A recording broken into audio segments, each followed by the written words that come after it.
Taylor Swift has called out Damon Albarn, lead singer of Blur and later of Gorillaz, on Twitter after the British musician told the LA Times she doesn't write her own songs.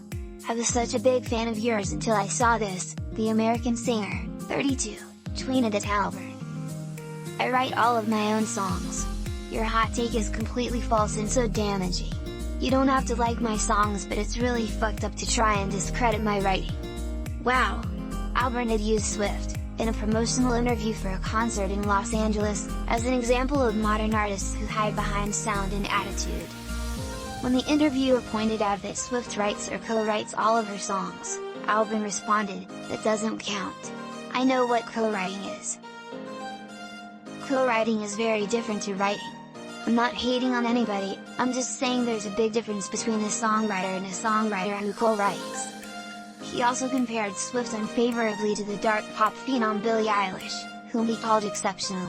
Eilish co-writes her songs with her brother, producer Phineas. Albarn later apologized, writing to Swift on Twitter, "I totally agree with you. I had a conversation about songwriting and sadly it was reduced to clickbait. I apologize unreservedly and unconditionally. The last thing I would want to do is discredit your songwriting. I hope you understand."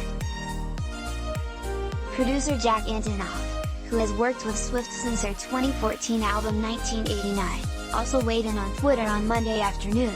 "I've never met Damon Albarn and he's never been to my studio, but apparently he knows more than the rest of us about all those songs Taylor writes and brings in.